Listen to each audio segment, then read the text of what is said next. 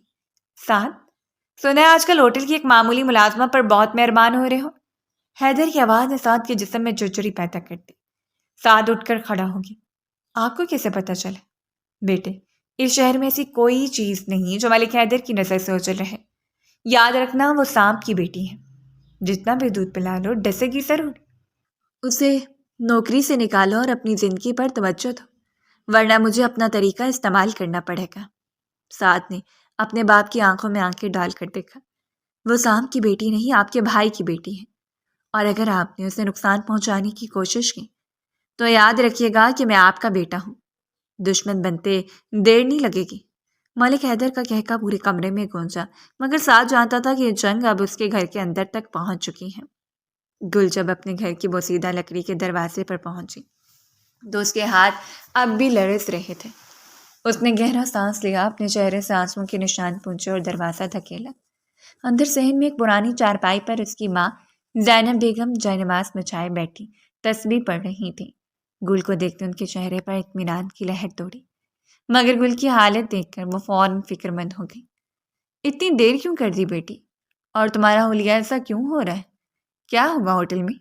زینب بیگم نے سہارا لے کر اٹھتے ہوئے پوچھا. گل نے نظریں جھکا لی. وہ اپنی ماں کو یہ نہیں بتا سکتی تھی کہ جس شخص نے ان کی زندگی برباد کی اس کا بیٹا اسے ہوٹل کے کمرے میں ملا تھا. کچھ نہیں امی، بس وہ کام زیادہ تھا اور واپسی پر رکشا نہیں مل رہا تھا اس لیے پیدل آنا پڑا. پیدل؟ اتنی دور سے؟ زینب بیگم نے اس کے ماتھے پر ہاتھ رکھا. تیز بخار سے برا حال ہو رہا ہے. میں نے کہا تھا یہ نوکری چھوڑ دے، ہم فاقہ کر لیں گے، پر تجھے اس طرح گلتے نہیں دیکھ سکتی. امی، فاقوں سے عزت نہیں بچتی. گل نے کرواہٹ سے کہا اور کچن کی طرف بڑھ گئی جہاں مٹی کے گھڑے میں تھوڑا سا پانی بچا تھا. ابھی وہ پانی پی ہی رہی تھی کہ باہر کسی نے دروازہ کھٹکھٹایا. زینب بیگم نے پوچھا، کون ہے اس وقت؟ خالہ، میں ہوں، فہد. باہر سے مانوس آواز آئی. گل نے جلدی سے اپنا دوپٹہ درست کیا اور دروازہ کھولا تو سامنے فہد کھڑا تھا. اس کے ہاتھ میں ایک چھوٹا سا لفافہ تھا. فہد گل کے دور کے ماموں کا بیٹا تھا جو ایک پرنٹنگ پریس میں کام کرتا تھا اور اکثر بیشتر ان کی خبر گیری کے لیے آ جاتا تھا. فہد بھائی، آپ اس وقت؟ گل نے حیرت سے پوچھا. فہد اندر داخل ہوا اور زینب بیگم کے قریب ہی بیٹھ گیا. خالہ، وہ پریس سے کچھ اوور ٹائم کے پیسے ملے تھے، سوچا آپ کو دے دوں. آپ کی دوائیاں ختم ہونے والی تھی نا. بیٹے، تم نے خود اتنی مشکل سے گزارا کرتے ہو، ہمیں کیوں شرمندہ کرتے ہو؟ زینب بیگم نے معذرت خواہ انداز میں کہا. فہد نے مسکرا کر گل کی طرف دیکھا. شرمندگی؟ کیسی خالہ؟ گل میری چھوٹی بہن جیسی ہے. ویسے گل، میں نے سنا ہے تمہارے ہوٹل میں کچھ نئے مینیجرز آئے ہیں. سنا ہے وہ لوگ بہت سخت ہیں. گل کے ہاتھ میں موجود گلاس لرزنے لگا. تمہیں کس نے بتایا؟ بس مارکیٹ میں خبریں تو پھیلتی رہتی ہیں. ویسے تم وہ نوکری چھوڑ کیوں نہیں دیتی؟ میری کمپنی میں ایک ڈیٹا انٹری آپریٹر کی جگہ خالی ہوئی ہے، میں بات کروں؟ فہد نے سنجیدگی سے پوچھا. گل نے ایک لمبی آہ بھری. فہد بھائی، وہاں 20,000 ملتے ہیں، آپ کی کمپنی کتنا دے گی؟ 8 یا 10,000. میرا کالج، امی کی دوائی اور گھر کا کرایہ، یہ سب کیسے پورا ہوگا؟ لیکن وہاں کا ماحول ٹھیک نہیں ہے گل. تم ایک پڑھی لکھی لڑکی ہو. ان 5 اسٹار ہوٹلوں میں امیر زادے اپنی عیاشی کے لیے آتے ہیں. مجھے ڈر لگتا ہے. فہد کے لہجے میں فکر تھی.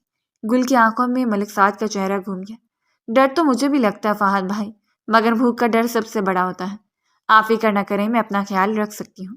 زینب بیگم نے بیچ میں مداخلت کی. بیٹا فہد، اسے سمجھاتا کیوں نہیں؟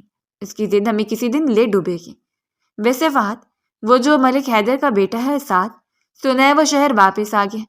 اس نام کا تذکرہ ہوتے ہی صحن میں خاموشی چھا گئی۔ گل کا دل تیزی سے دھڑکنے لگا۔ فہد نفرت سے تھوکا، جی خالہ آ گیا ہے، باپ کی طرح وہ بھی عیاش اور مغرور ہے۔ سنا ہے نتاشا سے اس کی منگنی ہونے والی ہے۔ اللہ غارت کرے ان لوگوں کو جن کی وجہ سے چچا جان سڑک پر آئے۔ گل نے اپنے ہاتھ کی مٹھیاں بھینچ لی۔ وہ کبھی خوش نہیں رہیں گے۔ فہد بھائی، جس نے کسی کا حق مارا ہو اسے کبھی سکون نہیں ملتا۔ فہد اٹھ کھڑا ہوا۔ خیر میں چلتا ہوں۔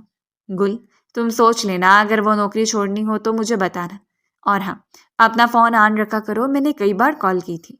فہد کے جانے کے بعد گل وہیں صحن میں بیٹھ گئی۔ اس نے آسمان کی طرف دیکھا جہاں تارے دھندلے نظر آ رہے تھے۔ اسے بچپن کا منظر یاد آیا جب وہ اور سعد اسی طرح ستاروں کو دیکھا کرتے تھے، اور سعد کہتا تھا کہ وہ اس کے لیے چاند توڑ کر لائے گا۔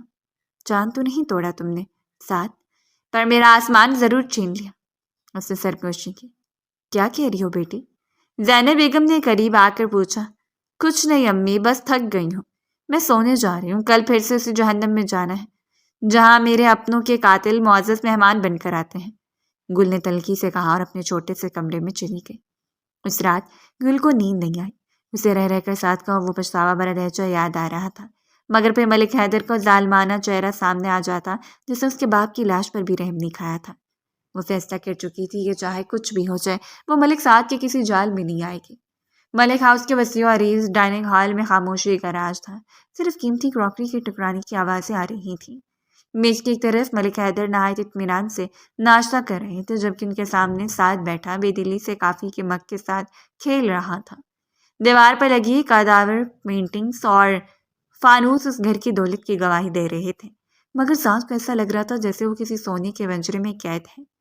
سعد، تم نے کل رات والی بات پر کوئی جواب نہیں دیا۔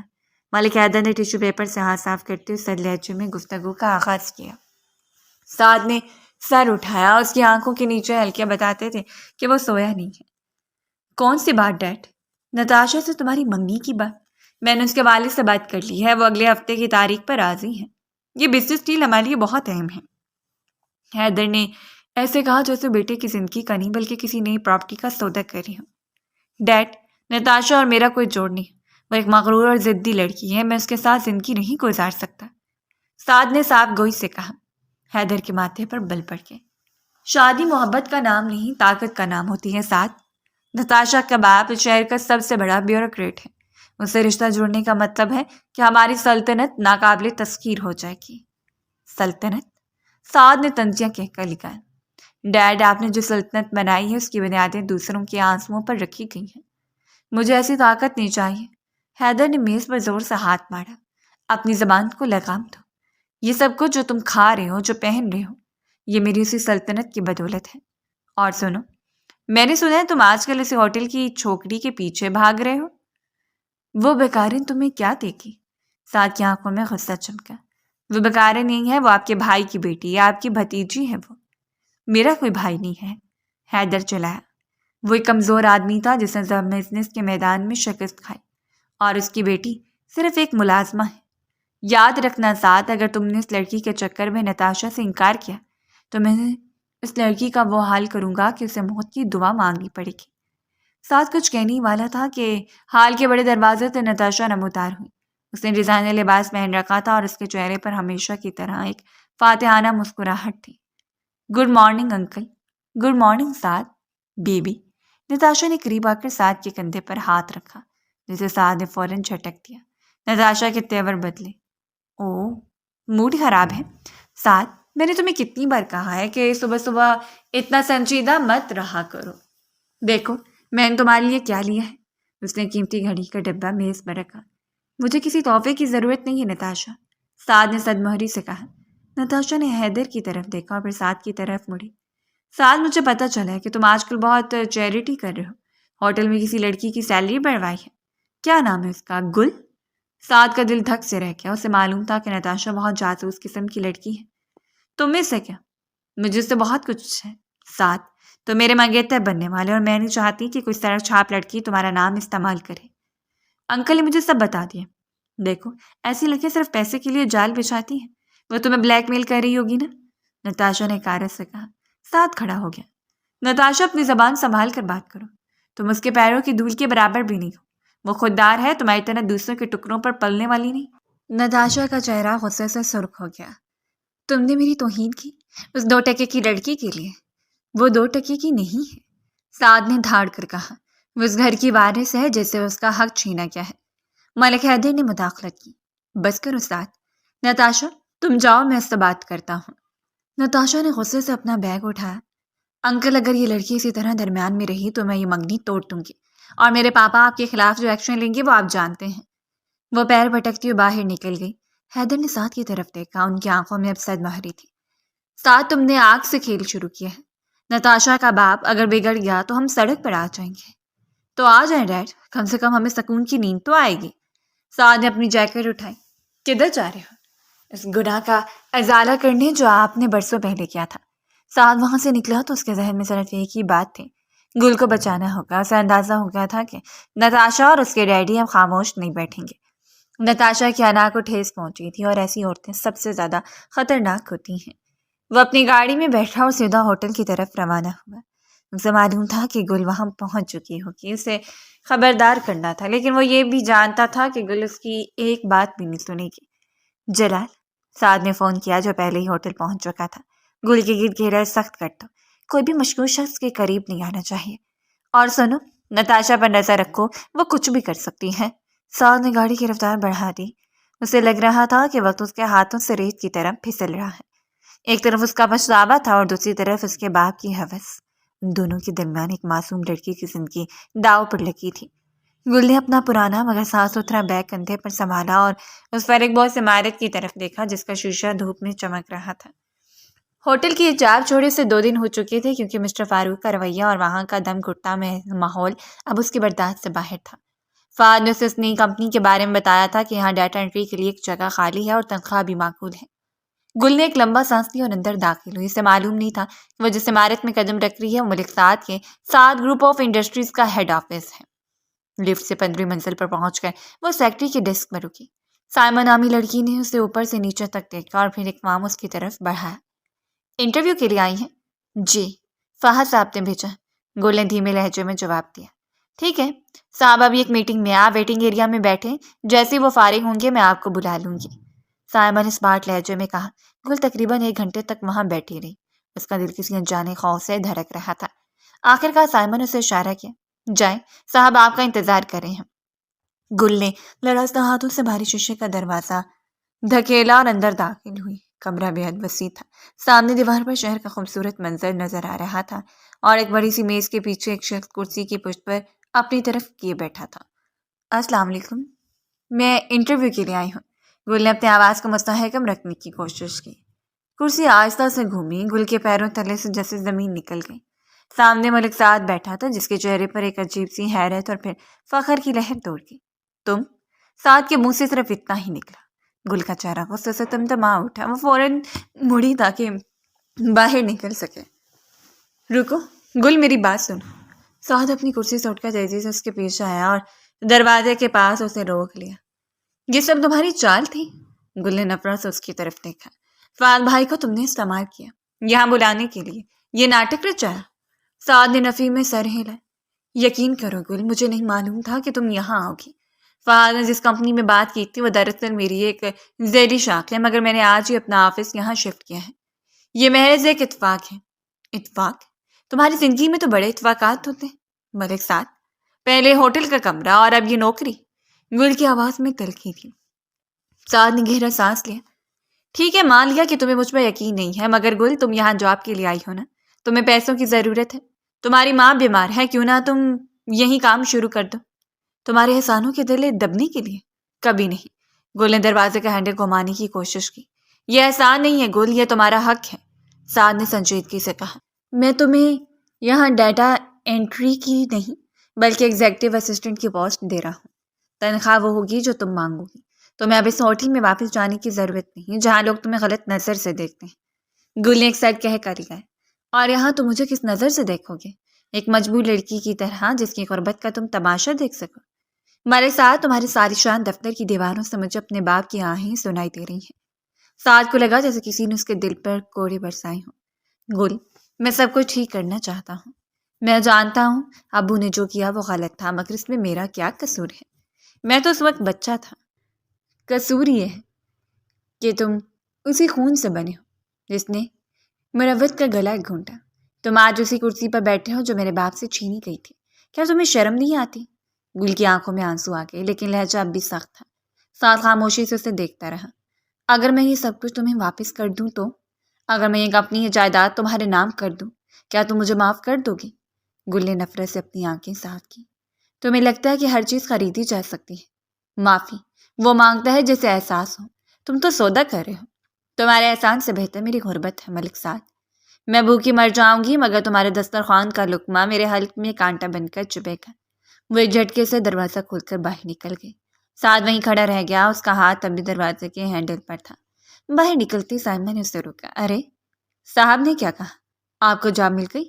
گل نے اسے جواب نہیں دیا اور تیزی سے لفٹ کی طرف بڑھ گئی۔ اس کا پورا وجود لرز رہا تھا۔ اسے فہد پر غصہ آ رہا تھا کہ اس نے تحقیق کیوں نہیں کی، مگر پھر اسے خیال آیا کہ شاید فہد کو خود بھی معلوم نہ ہو کہ اس کمپنی کے پیچھے کون ہے۔ گل جب عمارت سے باہر نکلی تو اسے محسوس ہوا کہ کوئی اس کا پیچھا کر رہا ہے۔ اس نے پیچھے مڑ کر دیکھا تو ایک سیاہ گاڑی آہستہ آہستہ اس کے پیچھے آ رہی تھی۔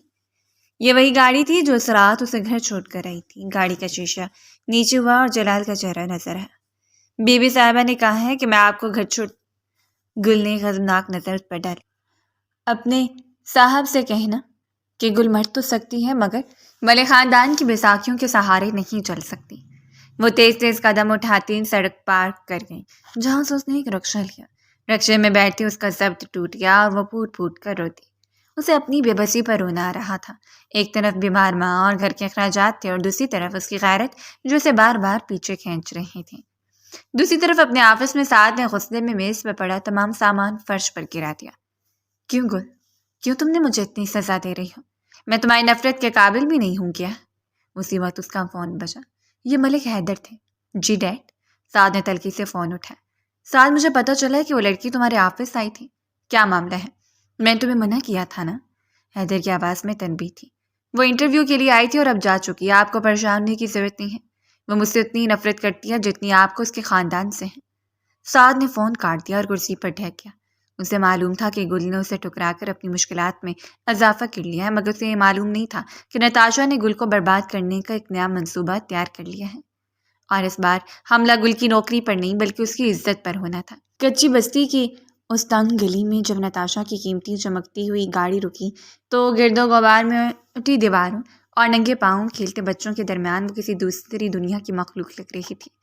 نتاشا نے کراہ سے اپنے ناک پر رومال رکھا اور گاڑی سے باہر نکلے۔ اس کے پیچھے 2 گارڈز بھی تھے۔ یہ ہے وہ کھنڈر؟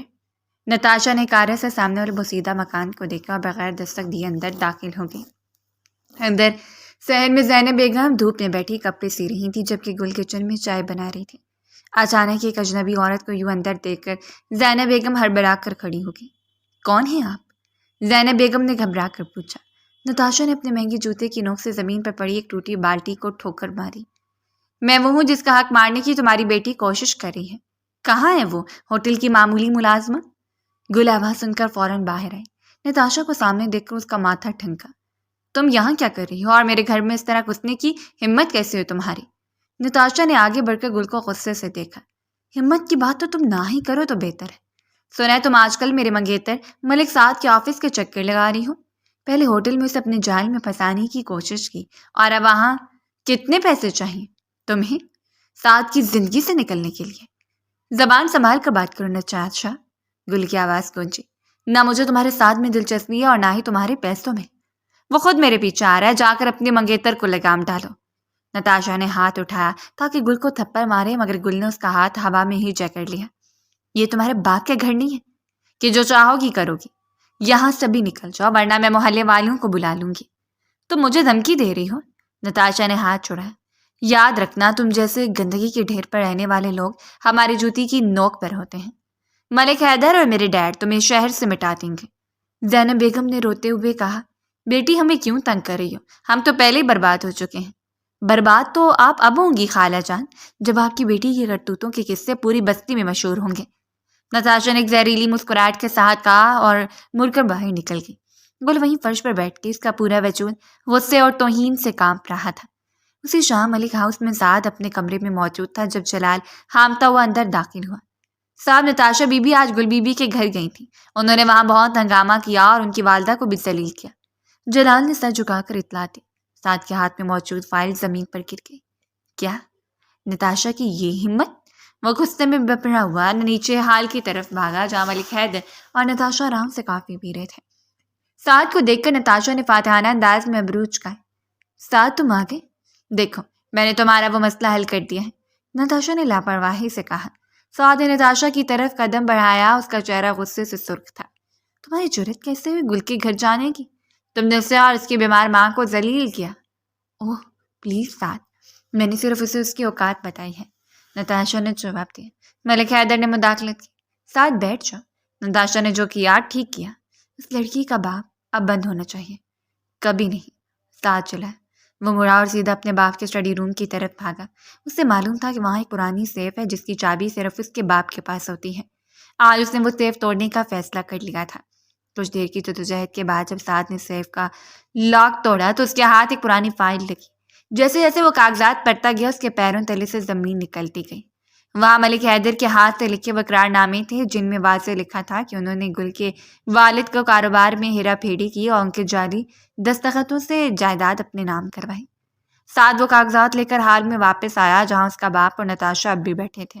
اس نے وہ فائل میز پر دے ماری۔ یہ کیا ڈیڈ؟ سعد کی آواز میں دکھ اور نفرت کا امتزاج تھا۔ ملک حیدر نے کاغذات دیکھے تو ان کے چہرے کی رنگت اڑ گئی۔ سعد، یہ تم میری الماری میں کیا کر رہے تھے؟ میں سچ ڈھونڈ رہا تھا، سعد نے دھاڑ کر کہا۔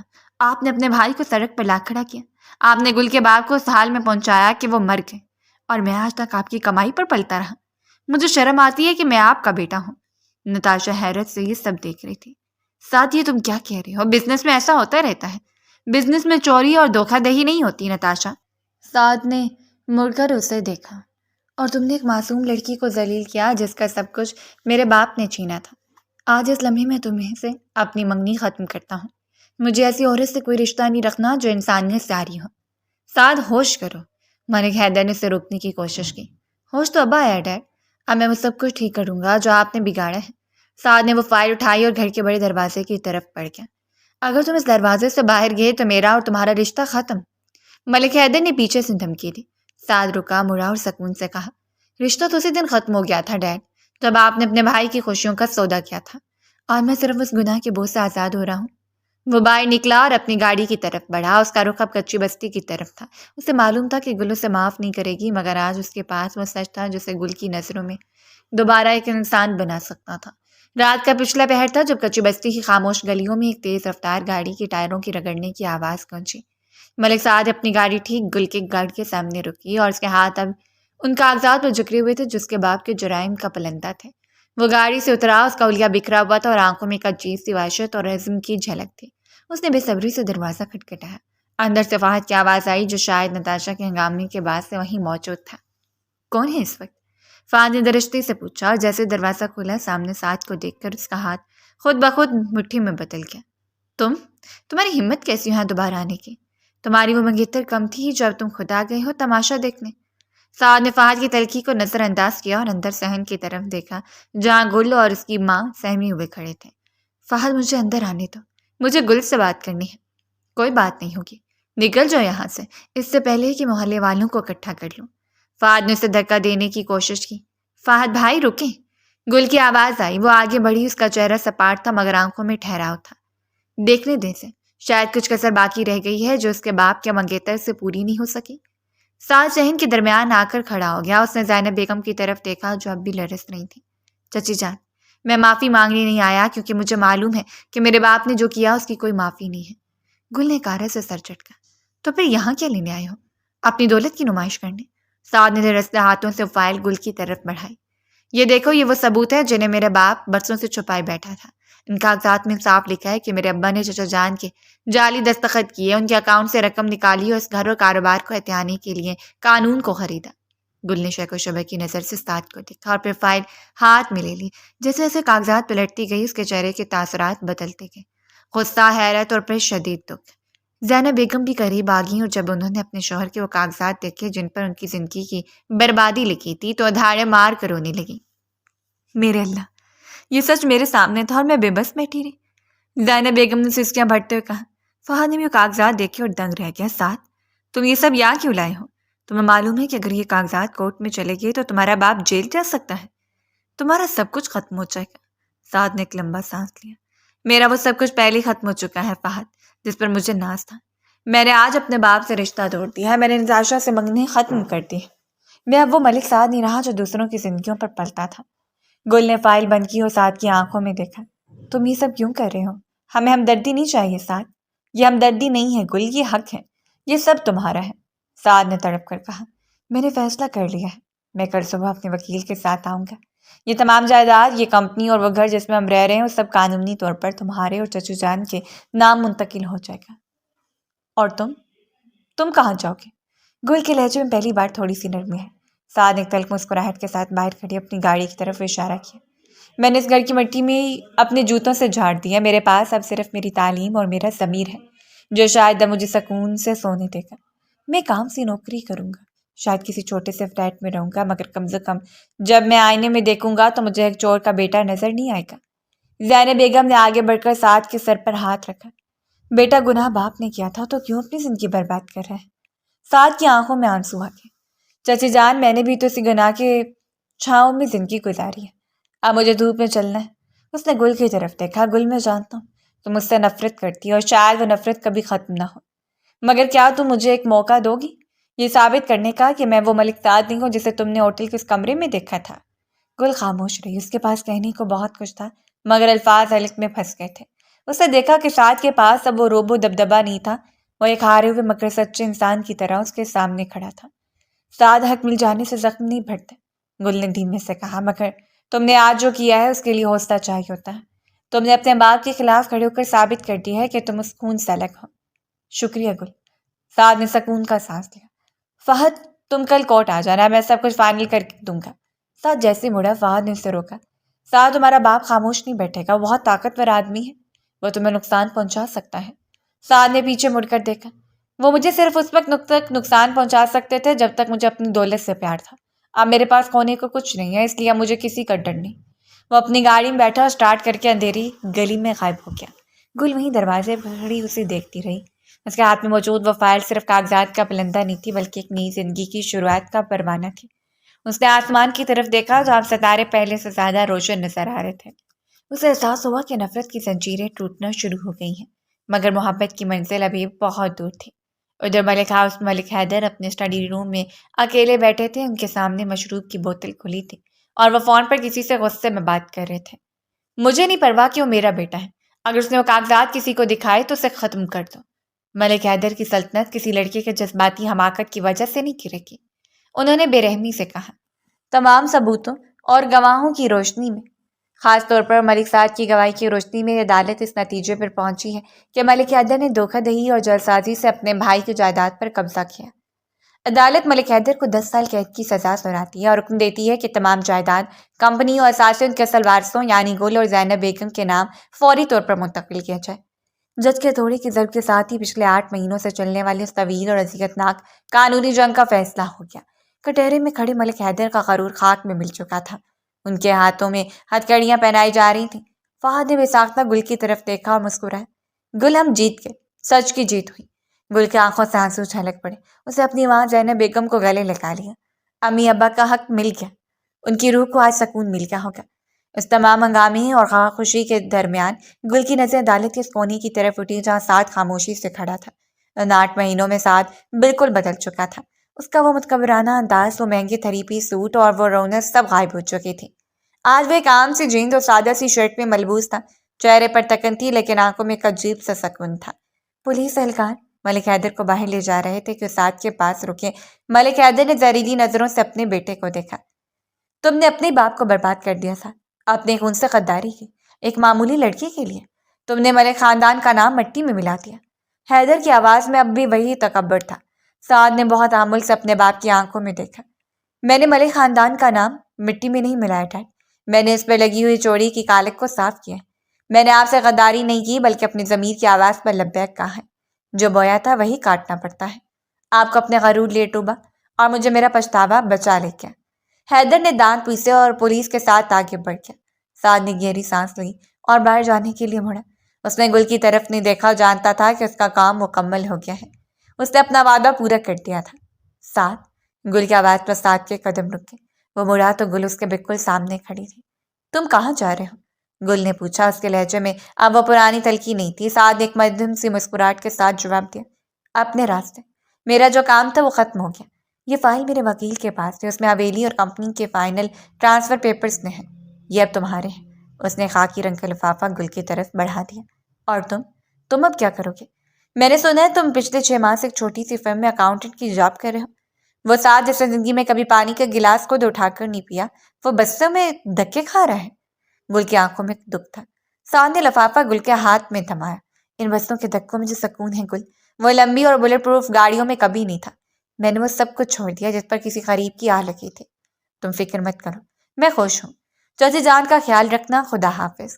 وہ مڑا اور تیز قدموں سے عدالت کی راداری سے باہر نکل گیا۔ گل اسے جاتے ہوئے دیکھتی رہی۔ اس کے دل میں ایک عجیب سی ہلچل تھی۔ جس شخص سے اس نے اتنی نفرت کی تھی، آج اسی شخص نے اس کا سب کچھ اسے واپس دلا کر خود کو خالی ہاتھ کر لیا تھا۔ 1 ماہ بعد گل اور زینب بیگم اپنی آبائی حویلی میں شفٹ ہو چکی تھیں۔ سب کچھ ویسا ہی تھا جیسا برسوں پہلے تھا۔ زینب بیگم کی صحت اب بہتر تھی اور گل نے کمپنی کا چارج سنبھال لیا تھا، جس میں فہد اس کی پوری مدد کر رہا تھا۔ مگر سب کے باوجود گل کو اس بڑی سی حویلی میں کمی سی محسوس ہوتی تھی۔ اسے بار بار سعد کا تھکا ہوا مگر پرسکون چہرہ یاد آتا تھا۔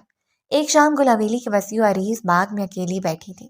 موسم خوشگوار تھا اور ہلکی ہلکی ہوا چل رہی تھی۔ اسی دوران فہد وہاں آ گیا۔ گل، یہ کچھ کاغذات ہیں جن پر تمہارے دستخط چاہیے، اور ہاں، کل سعد کا استعفیٰ آیا تھا، فہد نے ہچکچاتے ہوئے کہا۔ گل نے چونک کر سر اٹھایا۔ استعفیٰ؟ کہاں سے؟ اسی چھوٹی سی فرم سے جہاں وہ کام کر رہا تھا۔ میں نے پتہ کروایا، وہ شاید یہ شہر چھوڑ کر جا رہا ہے۔ گل، میں جانتا ہوں کہ اس کے باپ نے ہمارے ساتھ بہت برا کیا، مگر سعد نے اپنا کفارہ ادا کر دیا ہے۔ اس شخص نے تمہارے لیے اپنوں سے دشمنی مول لی، عدالتوں کے چکر کاٹے، اپنے باپ کے گنڈوں کی دھمکیاں اور مار تک سہی۔ اس نے اپنا سب کچھ گنوا دیا۔ کیا تم اب بھی اسے معاف نہیں کر پائی؟ فہد نے سنجیدگی سے پوچھا۔ گل کی آنکھوں میں آنسو آ گئے۔ میں نے اسے بہت پہلے معاف کر دیا تھا فہد بھائی، لیکن اس نے تو مجھ سے رابطہ ہی ختم کر دیا۔ وہ تو مجھے مبارکباد دینے بھی نہیں آیا۔ وہ نہیں آئے گا گل۔ اس کا ضمیر اسے اس گھر کی دہلیز پار کرنے کی اجازت نہیں دیتا جس پر کبھی اس کے باپ نے غازوانہ قبضہ کیا تھا۔ اگر تم چاہتی ہو کہ وہ رکے تو تمہیں خود اسے روکنا ہوگا۔ فہد مسکرایا اور کاغذات وہیں چھوڑ کر چلا گیا۔ گل نے فیصلہ کر لیا۔ وہ فوراً اٹھی اور اس نے ڈرائیور کو گاڑی نکالنے کا حکم دیا۔ آدھے گھنٹے بعد سعد کے کرائے کے فلیٹ کے باہر سعد اپنے چھوٹے سے اپارٹمنٹ کے باہر کھڑا اپنا سامان ایک ٹیکسی میں رکھوا رہا تھا۔ اس نے پرانی سی شرٹ پہن رکھی تھی اور اس کے چہرے پر ایک اداسی چھائی تھی۔ وہ ٹیکسی کا دروازہ کھولنے والا تھا کہ ایک سیاہ چمکتی ہوئی گاڑی اس کے بالکل سامنے آ کر رکی۔ گاڑی کا دروازہ کھلا اور گل باہر نکلی۔ سعد اسے دیکھ کر حیران رہ گیا۔ گل، تم یہاں اس وقت؟ سب خیریت تو ہے؟ چچی جان ٹھیک ہے؟ گل اس کے قریب آئی۔ اس کی نظر ٹیکسی پر رکھے سامان پر تھی۔ کہاں جا رہے ہو سعد؟ اور کس سے پوچھ کر جا رہے ہو؟ سعد نے نظریں چرا لی۔ کسی سے پوچھنے کی ضرورت تو نہیں رہی گل۔ شہر کے شور سے تھک گیا ہوں، سوچا کسی دور دراز علاقے میں جا کر کوئی چھوٹی موٹی جاب کر لوں۔ یہاں ویسے بھی اب میرا کیا رکھا ہے؟ کیا واقعی یہاں تمہارا کچھ نہیں رکھا؟ گل نے اس کی آنکھوں میں راہ راست دیکھتے ہوئے پوچھا۔ یا تم مجھ سے بھاگ رہے ہو؟ سعد نے ایک لمبی آہ بھری۔ میں تم سے نہیں، اپنے ماضی سے بھاگ رہا ہوں گل۔ تم جب بھی مجھے دیکھتی ہو تو مجھے میرا باپ یاد آتا ہو، تمہاری بربادی یاد آتی ہے۔ میں نے تمہیں تمہارا حق دلایا، مگر میں تمہارے دل سے وہ زخم کیسے مٹاؤں جو میرے خاندان نے تھی؟ میں تمہاری خوشیوں کے درمیان ایک سیاہ دھبے کی طرح نہیں رہنا چاہتا۔ کون سے سیاہ دھبے کی بات کر رہے ہو تم؟ گل کی آواز بھرا گئی۔ میرے سامنے وہ شخص کھڑا ہے جس نے میرے لیے پوری دنیا کو ٹھکرا دیا، جس نے میری عزت اور حق کے لیے اپنی زندگی داؤ پر لگا دی۔ سعد، کیا تمہیں لگتا ہے کہ تم نے ہوٹل کا بند دروازہ کھول کر مجھے صرف اس کمرے سے نکالا تھا؟ نہیں سعد، تم نے مجھے نفرتوں کے اس اندھیرے سے بھی نکال دیا ہے جس میں برسوں سے قید تھی۔ سعد حیرت سے گل کو دیکھتا رہ گیا۔ گل، کیا تم یہ کہہ رہی ہو کہ تم مجھ سے اب نفرت نہیں کرتی؟ نفرت تو بہت دور کی بات ہے ملک سعد۔ گل نے ہلکی سی مسکراہٹ کے ساتھ کہا، جس میں آنسوں کی نمی تھی۔ جس شخص نے میری خاطر خود کو خاک میں ملا دیا، اسے نفرت کرنا میرے بس میں نہیں۔ سعد کی دل کی دھڑکن تیز ہو گئی۔ اس نے کبھی خواب میں بھی نہیں سوچا تھا کہ گل اس سے یہ الفاظ کہیں گے۔ وہ ٹیکسی والے کو اشارہ کر کے اپنا بیگ واپس لانے کا کہتا ہے۔ ٹیکسی والے سامان اتار کر چلا جاتا ہے۔ سڑک کے کنارے اس مدھم سی روشنی میں سعد گل کے بالکل قریب آ کر کھڑا ہو جاتا ہے۔ گل، ایک وقت تھا جب میں شہر کا سب سے امیر اور مغرور لڑکا تھا۔ اس وقت میرے پاس تمہیں دینے کے لیے 5 اسٹار ہوٹل کے سوٹ، ہیرے کی انگوٹھیاں اور لمبی گاڑیاں تھیں، لیکن اس وقت میرا دل کالا تھا۔ سعد کی آواز جذبات سے کانپ رہی تھی۔ اس نے جیسے ایک چھوٹی سی بہت سی عام سی چاندی کی انگوٹھی نکالی۔ آج میرے پاس تمہیں دینے کے لیے کوئی بنگلہ یا گاڑی نہیں ہے، میرے پاس صرف ایک چھوٹی سی نوکری ہے، یہ کرائے کا ٹوٹا پھوٹا مکان ہے اور ایک ایسا دل ہے جو صرف تمہارے لیے دھڑکتا ہے۔ سعد نے وہ انگوٹھی گل کے سامنے کی۔ اس دن اس ہوٹل کے کمرے میں میں نے نشے اور غرور میں تم پر حق جتانے کی کوشش کی تھی۔ آج مکمل ہوش و حواس میں ایک عام انسان کی حیثیت سے تم سے پوچھتا ہوں، کیا تم اس عام سے سعد کو قبول کرو گی جو ملک حیدر کا مغرور بیٹا نہیں، صرف تمہارا سعد ہے؟ کیا تم میری شریک حیات بننا پسند کرو گی؟ گل کی آنکھوں سے آنسو بہہ نکلے مگر یہ خوشی کے آنسو تھے۔ اس نے دیوار نفرت کو مکمل طور پر گرتے ہوئے محسوس کیا۔ اس نے اپنا ہاتھ آگے بڑھا دیا۔ وہ ملک سعد جو امیر و مغرور تھا وہ مجھے کبھی پسند نہیں تھا، لیکن یہ سعد جو میرے سامنے کھڑا ہے، جس نے سچ کی خاطر سب کچھ لٹا دیا، اس پر میں اپنی جان بھی لٹا سکتی ہوں۔ سعد کی آنکھوں میں بھی نمی تیر کی۔